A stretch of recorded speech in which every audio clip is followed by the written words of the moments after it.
सास बहू की लड़ाई। अविनाश, तुम कब मेरी बात सुनोगे? आखिर मैं तुम्हारी पत्नी हूँ, काव्या ने गुस्से में अविनाश से कहा। अविनाश कुछ बिना बिना कुछ बोले ही घर से बाहर निकल गया। अब ऐसा हर दिन होता है। काव्या अपने सास सुलोचना जी की बहुत इज्जत करती थी, लेकिन सुलोचना जी हमेशा उसे नीचा दिखाने की कोशिश में लगी रहती थी। आज भी वही। काव्या ने सुबह जल्दी उठकर नाश्ता बनाया। अविनाश को सूजी का हलवा बहुत पसंद था, इसीलिए उसने हलवे के साथ नाश्ते के साथ हलवा भी बनाकर सभी को परोस दिया। उसके ससुर रमेश जी ने सुलोचना जी को टोकते हुए कहा, ये क्या फिजूल खर्ची है, सुबह सुबह देसी घी का हलवा। सुलोचना जी ने काव्य को डांटते हुए पूछा, क्यों बहू, ये देसी घी क्या तेरे मायके से आया है? माँ जी, वो इन्हें हलवा बहुत पसंद है, इसीलिए थोड़ा सा बनाया है। यह कहकर काव्या अविनाश की तरफ देख रही थी, शायद वो कुछ बोले। तभी सुलोचना जी ने कहा, मैं सब जानती हूँ, मेरे बेटे का बहाना करके खुद खाने का मन होगा। अविनाश चुपचाप नाश्ता करते रहे। काव्या की आंखों से आंसू झलक गए। इससे ज़्यादा बुरा तब लगा जब अविनाश बिना हलवा खाए ही ऑफिस के लिए चले गए।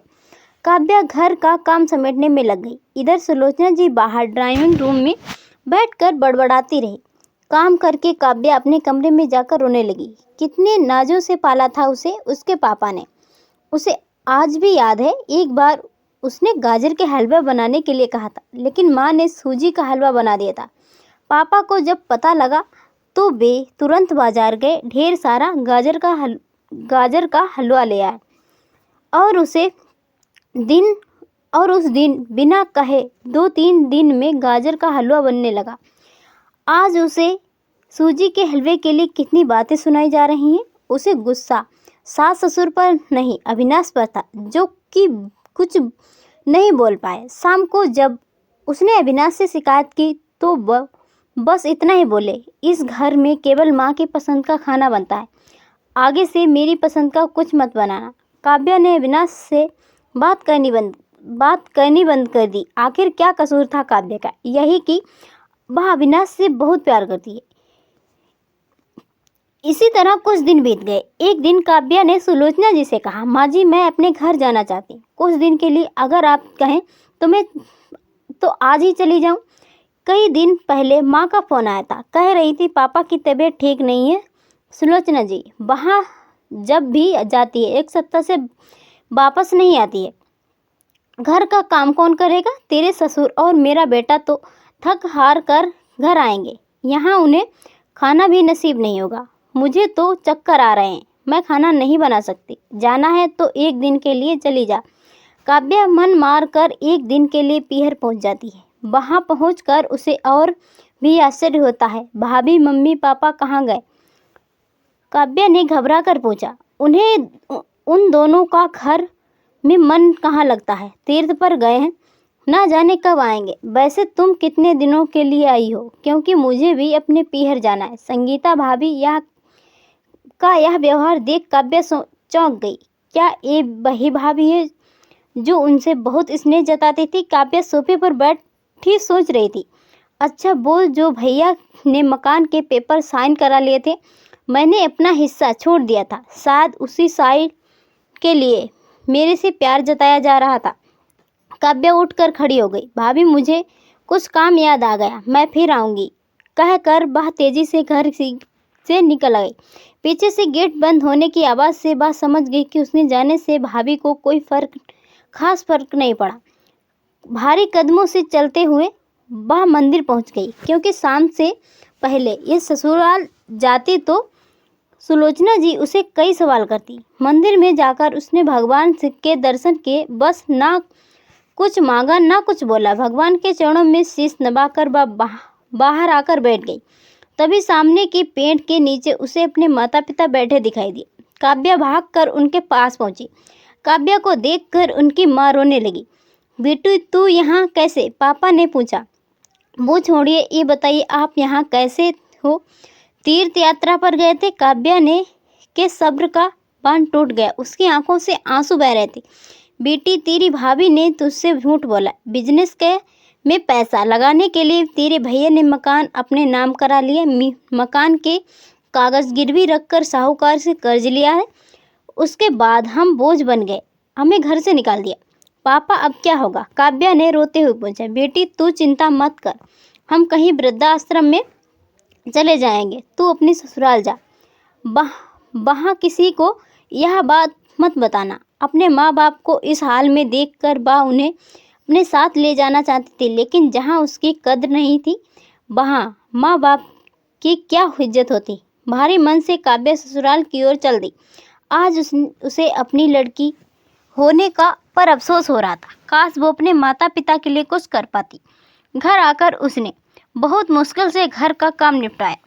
उसके बाद अपने कमरे में जाकर गुमसुम बैठ गई। उसकी आंखों से आंसू बह रहे थे। अविनाश अपने ऑफिस के काम में लगे हुए थे।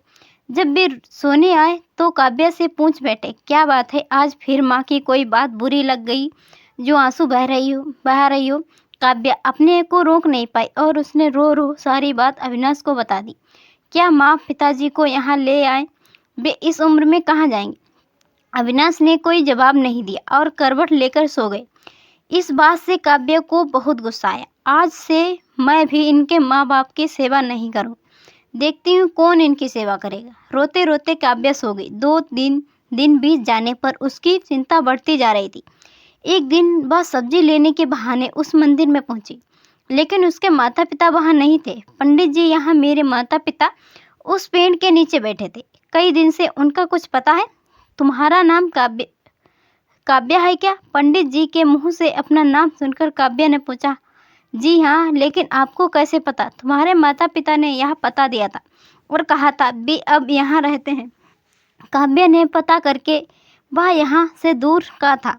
काव्या ने मंदिर के बाहर निकलकर ऑटो रिक्शा किया और उसे पते पर पहुंच गई। दरवाज़ा खटखटाया तो एक लड़की निकल कर आई। यहाँ का पता मुझे पंडित जी ने दिया है। काव्या बोली, आप काव्या दी हो? अंदर आ जाओ। काव्या को कुछ समझ नहीं आया। वह अंदर गई तो देखा उसके माता पिता सोफे पर बैठे थे। काव्या उन्हें देखकर रोने लगी। बेटी अब क्यों रो रही हो? तेरे कारण हमें यह मकान मिल गया। काव्या आश्चर्य से उनका चेहरा देखने लगी। लेकिन माँ, आप यहाँ कैसे, और ये लड़की कौन है?